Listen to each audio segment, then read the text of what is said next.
No one earning less than $400,000 a year will pay a single additional penny in federal taxes. And two other members who couldn't be here but send their greetings. They are both very good friends and wanted to be here. Pramila Jayapal and Ami Barra wanted to be here. But the idea that, if you want to, anyway, I won't go on now. You're going to hear more from me about this later. But I just think that one of the things that I think frustrates the American people, and they want to know, what are we doing?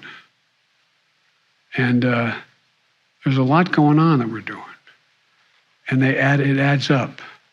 And what I'm going to be coming back to you with is an example. I don't know if I'm going to do it from a podium or I'd like to introduce some of my family and friends, and I don't know where they are right now, but I married a beautiful woman from Skaneateles Lake, was at Syracuse. I met her on spring break and fell head over heels in love with her, and gave up a starting job on the football team in Delaware to come up every weekend because I couldn't stay away from her. And her brother Michael's here. Where's the family? They're going to build factories the size of, this is not hyperbole, the size of 40 football fields, big enough to fit the Carrier Dome 4 times inside it and still have space left over. And this is amazing. What's that going to happen here? You guys have no idea. It's going to run, and it's going to run entirely on renewable energy. Today, the president seemed to be countering some of this GOP messaging on the economy, and he told people that Republicans like to call Democrats big spenders, and people should look at the facts. But the facts don't seem to be exactly how he's painting it on some of these issues. He has claimed repeatedly that the administration reduced the deficit, but if you break it down, spending was high because of the pandemic, those programs expired, and that brought down the deficit, and then that deficit reduction was spent on canceling student loans, and then on the jobs claims that he made. He said that President Trump was the first since Hoover to lose jobs during his administration, but and he claimed that he had created 10 million new jobs, but in reality, those jobs have mostly been added back, and the Bureau of Labor Statistics says only about 514,000 jobs have been newly created. So how are people supposed to take this kind of messaging on their most important issue seriously when some of this feels like smoke and mirrors? Well, let me tell you what the American people should take very, very seriously. Let me remind you of the Trump tax cut of 2017. And because of the American Rescue Plan, which is something that Republicans refused to work on, refused to vote on. On China, this is a very simple question, but it's an enduring point of uncertainty. Does the president's son still co-own a company with China's government? And if not, can you provide some basic transparency about who bought that stake and for how much money? I don't have anything for you on your second question, but let me address your first. First of all, Go ahead, Kelly. Was the White House in any way surprised by the performance of the lieutenant governor in the debate?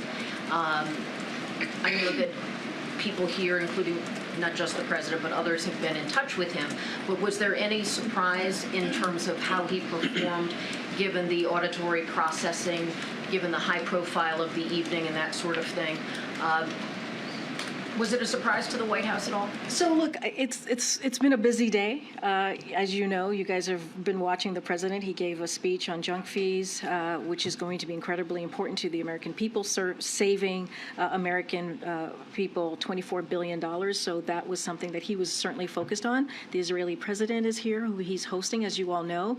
And by the way, if they do, that means, not a joke, everybody, that's why we were defeated in 2018 when they tried to do it. We went to 54 states. The president of Syracuse University and the dean of the law school, who probably I wouldn't get in these days, although I went there on a scholarship.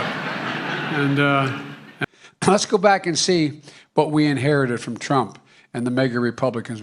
I'm going to be heading up to Syracuse, New York, that area, where a U.S. company, Micron, is going to be investing $100 billion. I think I go day after tomorrow or the day after tomorrow. Manufacturing computer chips. Well, what a great speech. Does that show what the America we stand for is? Absolutely. Thank you, President Biden. Let's just take a look at the facts. When I took office, the economy was in ruins. My predecessor was the first president since Herbert Hoover, not a joke, to lose jobs in the entirety of his administration, the first. I took action to ease the burden of student debt for millions of working and middle-class families. My friends on the right, they criticized the move. But I'm never going to apologize. And even though my Republican friends in Congress seem to be hoping for a recession, many of them, present company excluded, under the Republican plan, some big corporations are going to go back to paying zero again. That's the plan. I would argue it's reckless and irresponsible and will make inflation worse if they succeed.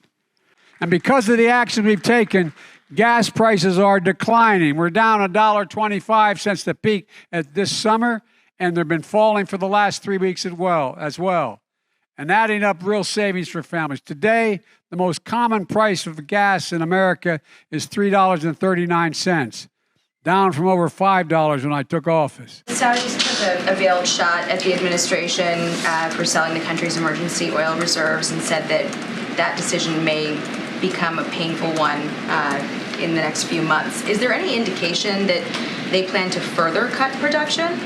I'd have to refer you to them, Jackie. I don't have insight into what their future decisions will or won't be. What we did propose that they not make a decision right now and wait until the next scheduled meeting, which was very early next month. So we'll see what they end up doing at this next meeting. Do you feel that the administration has sufficient insight into what foreign governments are going to do, given the reporting that the U.S. thought that there was a deal to boost production through the end of the year, that the decision from the Saudis and OPEC Plus came as a surprise and caused a bit of a meltdown in the West Wing? And your answer just now saying that, don't have insight into what they might be doing. Is that at all a failure of our diplomacy or foreign policy? No, I mean, there's a lot there. First of all, we didn't have a meltdown.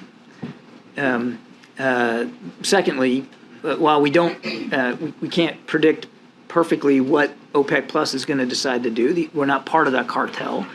It's not like we don't have ongoing discussions with the Saudis and with other members of OPEC. We do. And we try to get the best information we can. What are we doing to increase the supply of diesel, given that the Energy Information Administration said as of October 14th, the U.S. only had about a 25-day supply? You have the Northeast and New York already rationing home heating oil. What are we doing to prepare for the winter and to ramp up supply of diesel? I'll take the question on the diesel because I just don't have the data on that in front of me. So let me take that and we'll get back to you on that.